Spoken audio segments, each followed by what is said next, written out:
Assalamualaikum warahmatullahi wabarakatuh. Kami dari kelompok 4 akan menampilkan klasifikasi diabetes menggunakan KNN. Latar belakang. Diabetes merupakan penyakit kronis yang memerlukan deteksi dini untuk mengurangi resiko komplikasi. Salah satu caranya yaitu untuk menggunakan teknik data mining klasifikasi pada media medis pasien. Di sini kita menggunakan metode KNN, K-nearest neighbor, karena mampu melakukan klasifikasi berdasarkan kedekatan data dengan data lainnya yang memiliki karakteristik serupa. Metode KNN bekerjanya itu dengan membandingkan data pasien baru terhadap sejumlah data tetangga terdekat untuk memprediksi apakah seseorang berpotensi mengalami diabetes atau tidak.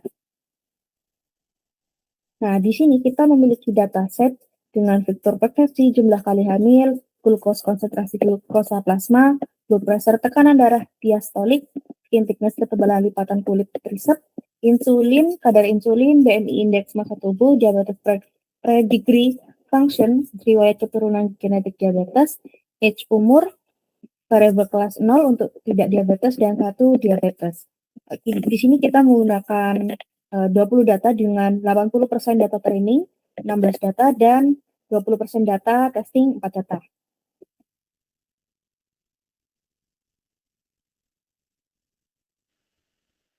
Oke, di sini untuk normalisasinya. Sebelum kualifikasi ke KNN, data terlebih dahulu dinormalisasi. Normalisasi ini bertujuan untuk menyamakan skala setiap atribut agar tidak terjadi perbedaan nilai yang terlalu jauh antar data. Metode normalisasi yang digunakan adalah min-max normalization dengan rentan nilai 0 sampai 1. Untuk rumusnya yang tertera di sini dan ini untuk datanya. Next. Untuk metode KNN sendiri itu sebuah algoritma KNN merupakan algoritma klasifikasi yang bekerja dengan mengambil sejumlah data terdekat atau tetangganya sebagai acuan untuk menentukan kelas dari data baru. Algoritma ini mengklasifikasi data berdasarkan similarity atau kemiripan atau kedekatan terhadap data lainnya. Oke, next. Oke, kita lanjut ke perhitungannya. Di situ sudah ada tabel normalisasi, sehingga yang pertama kita menghitung jarak includience-nya terlebih dahulu, sehingga rumusnya sudah tertera di situ. X ini nilai atribut data training, Y ini nilai atribut data testing, dan N ini jumlah atributnya. Sehingga perhitungan Euclidean distance ini dilakukan antara data training pertama dengan data testing pertama. Nilai setiap atributnya itu dihitung selisihnya, kemudian dipangkatkan 2. Sehingga dijumlahkan lalu diakarkan. Perhitungan tersebut itu dilakukan untuk seluruh data training terhadap seluruh data testing, sehingga diperoleh tabel jarak Euclidean. Pada yang pertama ini, baris pertama untuk data training dan data testing menghasilkan yaitu 0,660158431. Nah, kemudian setelah semua jarak diperoleh, dilakukan proses ranking dengan mengurutkan nilai jarak dari yang terkecil. Nah, yang kita gunakan yaitu menggunakan K3, berarti sistemnya mengambil 3 tetangga terdekat untuk menentukan hasil klasifikasinya. Kemudian dilakukan voting mayoritas berdasarkan nilai outcome tetangga terdekat, sehingga pada data pertama untuk outcome paling banyak yaitu 1, berarti diabetes, dan data 2 juga menghasilkan 1, dan data 3 juga 1 hingga data 4. Kemudian lanjut ke perhitungan jarak Minkowski. Nah, pada jarak Minkowski ini merupakan pengembangan dari Euclidean distance dan Mahanta. Ini digunakan untuk mengukur tingkat kedekatan antara data berdasarkan seluruh atribut yang digunakan pada dataset. Sehingga perhitungan jarak dilakukan dengan memangkatkan selisih atribut sebesar 3, kemudian dijumlahkan dan diakarkan pangkat 3. Perhitungan Minkowski ini dilakukan antara data training pertama dengan data testing pertama.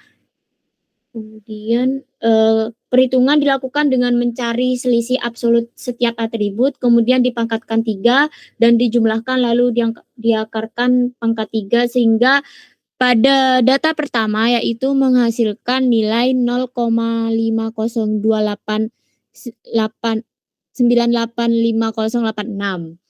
Nah, kemudian setelah sudah mencari jarak Minkowski, kita melakukan perhitungan yaitu mencari selisih. Selanjutnya dilakukan proses ranking dengan mengurutkan nilai jarak dari yang terkecil. Kita tetap menggunakan K3 yaitu mengambil 3 tetangga terdekat untuk menentukan hasil klasifikasi. Sehingga pada ranking pertama pada data 1 yaitu berada di urutan data ketiga dan ranking pada data pertama ranking kedua yaitu pada urutan data ke-9. Sehingga untuk outcome-nya pada data pertama ini menghasilkan outcome 1 yaitu berarti diabetes dan sampai data 4 yaitu bernilai diabetes semua hasilnya. Lanjut untuk jarak Manhattan. Jarak Manhattan ini digunakan untuk mengukur kedekatan antara data dengan menjumlahkan seluruh selisih absolut dari setiap atribut. Nah, Manhattan ini tidak menggunakan proses pemangkatan ataupun akar, sehingga semakin kecil nilai Manhattan ini, maka semakin dekat hubungan antara data testing dan data training. Perhitungan Manhattan ini sama seperti perhitungan sebelumnya, yaitu dilakukan data training pertama dan data testing pertama. Sehingga menghasilkan nilai pada data pertama data 1 ini yaitu 1,689567099. Nah, perhitungan ini dilakukan dengan mencari selisih absolut setiap atribut kemudian dijumlahkan seluruhnya. Setelah seluruh jarak diperoleh, dilakukan proses ranking dengan mengurutkan nilai jarak yang terkecil pada penelitian.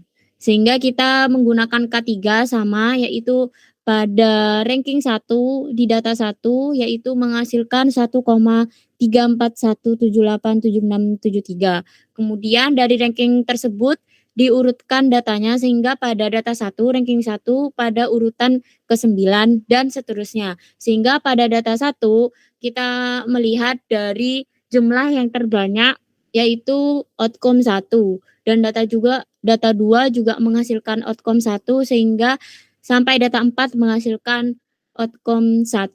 Selanjutnya yaitu penjelasan tentang klasifikasinya.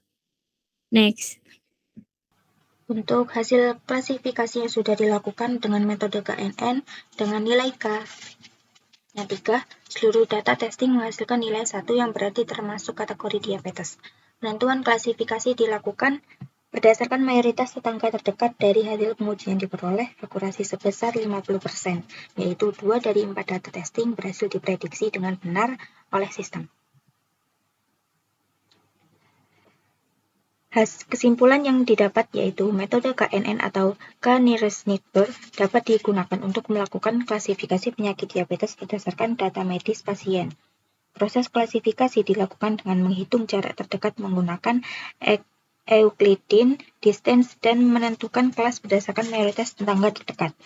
Dari hasil pengujian diperoleh akurasi sebesar 50%, sehingga metode KNN mampu melakukan prediksi diabetes meskipun hasil akurasi masih dapat ditingkatkan dengan penambahan data dan pemilihan nilai K yang lebih optimal. Terima kasih dari kelompok kami. Wassalamualaikum warahmatullahi wabarakatuh.